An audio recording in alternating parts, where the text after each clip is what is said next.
sudah tertanam nih, saya tidak akan melakukan ini karena berbahaya untuk kesehatan. Udah kita tinggalkan. Saya nggak akan mengkonsumsi ini karena bahaya buat saya. Bukan dalam artian mengharamkan yang Allah halalkan, bukan. Kita sedang ikhtiar menjaga kesehatan. Kita sudah ada jelas-jelas nih darah tinggi ini. Terus kita masih ikut teman makan sate kambing misalnya. Nah ini kan cari penyakit. Itu maksudnya Pak ya. Tapi kalau kita sudah tahu, oh enggak, mohon maaf, saya nggak ikut. Kalaupun ikut, saya makannya yang lain. Artinya kita sudah memperhatikan nih kesehatan kita nih. Atau tadi minum, saya tidak akan minum kecuali putih, dah selesai. Karena yang lainnya sudah ada pengawet, pewarna, pemanis, pengemulsi, penguat rasa. Setidaknya ada 5P Pak dalam satu minuman kemasan. Bagi Bapak yang sudah masuk lansia, harus berkali-kali berpikir untuk minum ini, minum air kemasan. Kan di situ dijelasin Pak, sudah ada ingredientnya, sudah ada di situ. Apa kandungannya? Kalau ini termasuk yang berat, nanti ibu menyusui, ibu hamil nggak boleh minum. Berarti ini minuman terlalu berat. Atau anak di usia 5 tahun nggak boleh. Nanti cari makanan minum itu ada Pak peringatan di situ. Cuman peringatannya dibikinnya kecil. Ingredientnya bikin kecil. Dia nggak dibaca. Jadilah anak kita mengkonsumsi. Saya Pak menemukan anak SD di tempat saya, ada yang datang. Anak SD udah kena diabetes coba.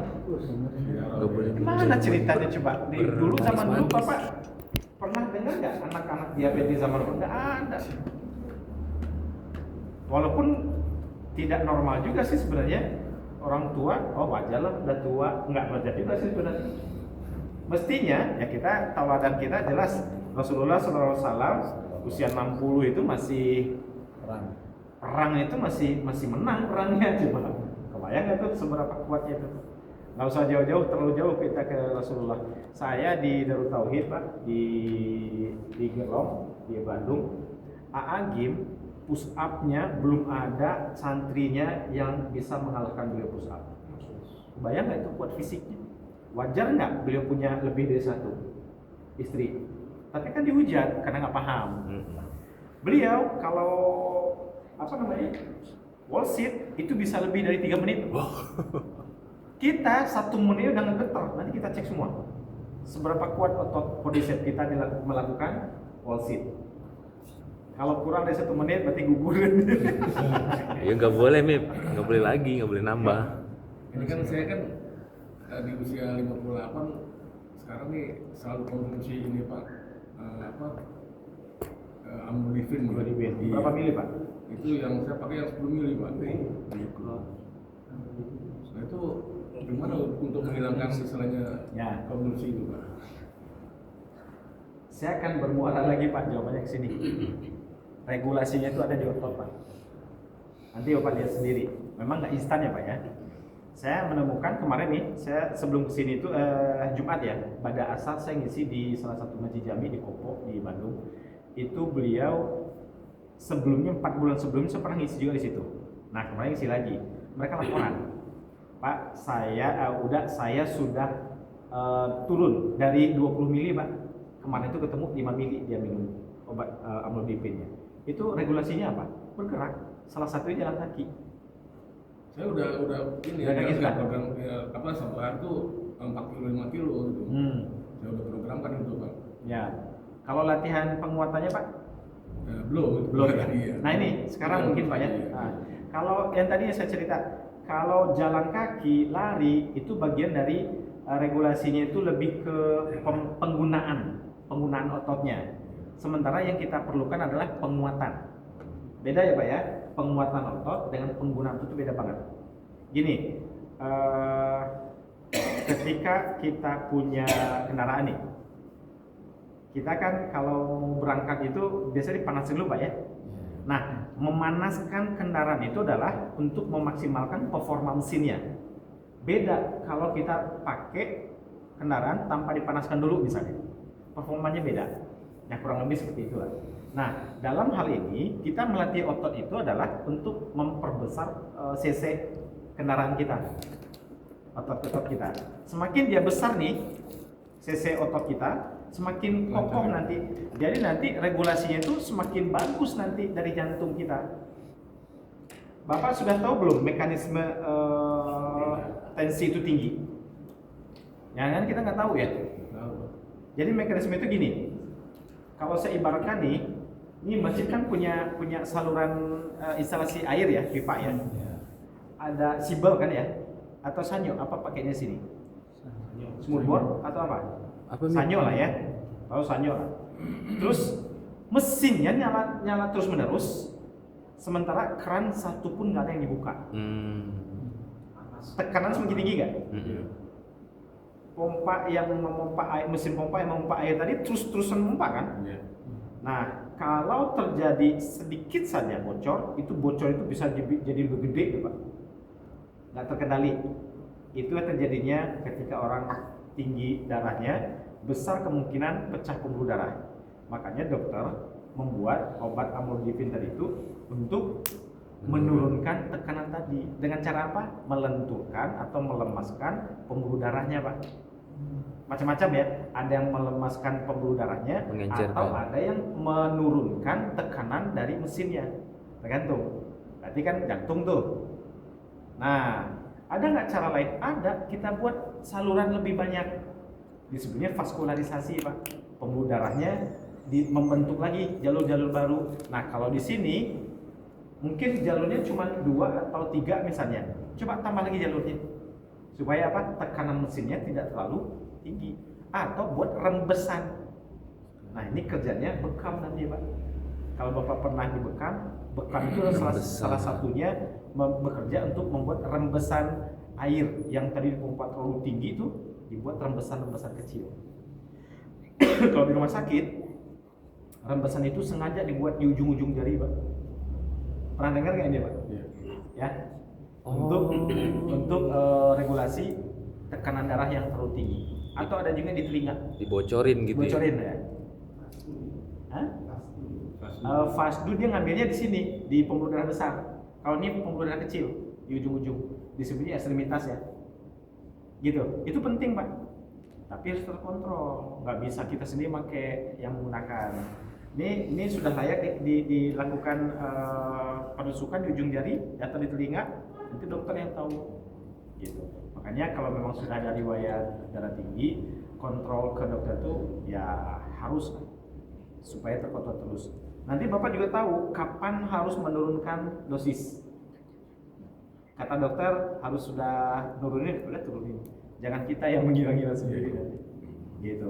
Nah, lagi-lagi nanti Pak, kalau Bapak sudah mulai nih penguatan ototnya, cc kendaraan kita sudah kita kuatkan, nanti konsumsi darahnya akan lebih gede. Sama halnya dengan kita bikin lagi itu saluran baru. Tapi lagi-lagi ya Pak ya, saya menyampaikan ini bukan instan. Mungkin butuh berapa pekan, berapa bulan gitu ya.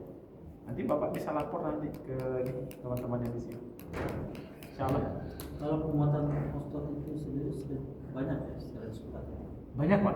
Nanti habis ini kita akan sama-sama latihan Pak. Mudah-mudahan tidak ada yang kontra ya bahwa kita latihan di sini itu bukan dalam rangka olahraga ya, kita belajar ya. Oke, kita lanjut ya Pak ya. Materinya masih ada beberapa poin lagi. Pesta di sini. Yang berikutnya adalah yang kita harus pahami adalah prinsip spesifik gerak atau functional training. Ini kita masuk teknikal ya Pak. Contoh, Bapak melakukan gerakan ini untuk apa? Untuk orang dengan keluhan apa? Untuk orang dengan kondisi apa gitu. Terus yang dituju ototnya apa saja? Itu kita masuk sedikit-sedikit nanti. Mungkin tidak terlalu banyak gerakannya, tapi kalau dilakukan secara konsisten, insya Allah kan manfaatnya besar Pak. Siap ya Pak ya? Siap. Nah, saya terusin dulu. Latihan harus relevan dengan kebutuhan biomekanik ibadah. Berarti kita fokusnya ke aktivitas gerakan sholat. Bagaimana ketika sujud, bagaimana bangkit dari sujud, otot apa saja yang dilakukan. Terus yang benar itu sujudnya itu seperti apa? Kayak tadi kita contohin baru satu gerakan ruku ya Pak ya. Ruku itu seperti apa sih supaya kita mendapatkan manfaat secara fisik? Rukunya seperti apa? Apakah rukunya itu berat ke belakang atau ke depan? Ini kita coba. Terus tangannya menekuk atau ekstensi atau fleksi. Terus pandangannya ke depan atau ke bawah? Kan ada tentunya semua tuh dalam sifat salat Nabi ya Pak ya, gerakan salat Nabi. Cuma ini kayak sujud ya. Kalau sebayangan saya nih ya, kan ada orang yang senang jidatnya hitam. Kalau saya nggak senang jidat hitam gitu. Jadi saya jidat hitam sebenarnya kekuatan tangan ini yang menopang ini. Gak, karena ada orang ada dua kemungkinan nih. Beban itu benar-benar ditahan oleh tangan atau tangan dipasrahkan, jadi bertumpu di jidat. Jadi hitam kan itu. Jadi bilang orang kan, ini orang lagi sembahyang banget.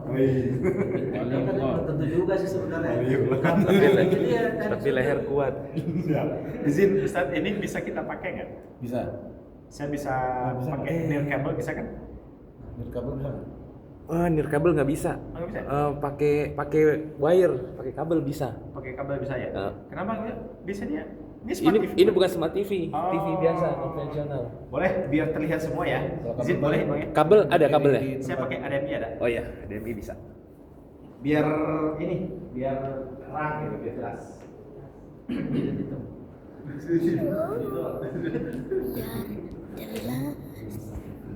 Ini tuh model ditarik.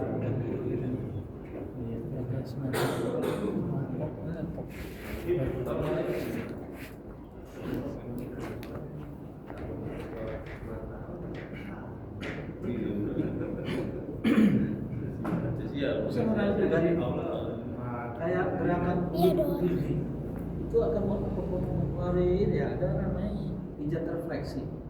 Maksud saya, apakah dengan gerakan seperti ini mengurangi sejak katanya konsep dari pijat refleksi itu memecahkan pendapat yang ada di kaki katanya. Tapi Iya, belum Pak. pernah coba kan. Memang ada kalau kita tekan bagian yang agak kayak berjendol itu, ada pendapat tekan, nah itu yang sakit Ya. emang. Nah dengan posisi duduk begini, apakah itu akan mengurangi yang tadi itu sehingga pengendapan darah di ujung kaki ini dia akan berkurang ya? Betul Pak. Dia disebutnya ini mencahar sumbatan ya. Ada yang menyebutnya duduk barusan itu Pak, duduk iftiros itu sebagai duduk anti kolesterol. Duduk anti asam urat, ada nyebutnya Pak. Oh nggak apa-apa, saya mundur sedikit. Memang ada Pak. Makanya tadi ada Bapak yang bilang kan duduk, ada yang bilang duduk Jepang. Kalau saya bilangnya duduk iftiros itu duduknya sunnah Nabi. Terus sujud katanya itu akan mengalami darah di otak kita. Nah ini nih, Jarang orang lakukan. ini yang saya mau sampaikan ya Pak. Ketika sujud, kepala kita kan di bawah jantung ya. Iya. Jadi aliran darah itu lagi maksimalnya ke depan, ke kepala. Nah, ini kita sedikit kita review tentang gerakan sholat ya Pak ya. Yang nanti saya akan share nih ke Jangan dong. biar paham nanti bisa diulang-ulang lagi.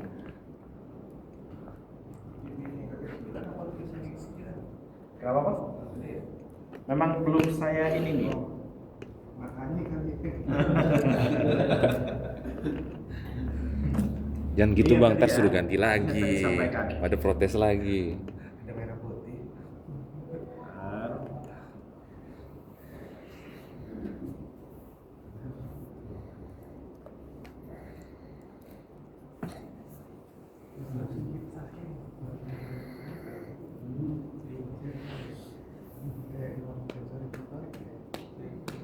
Nah, ketika kita sudah dapat nih, kita sudah dapat gerakan apa untuk keluhan apanya, nanti akan lebih mudah nanti kita mengarahkan jamaah.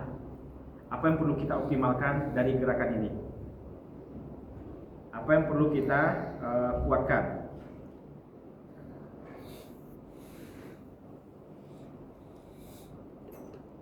Wah, ini kayaknya Internetnya. jaringannya nih. Nggak keluar semuanya. Hmm? Wifi kita? Nggak ada. Emang kita pernah merasa pasang nggak? Kan nembak ke sono. Iya, tapi udah perangkatnya udah jadul.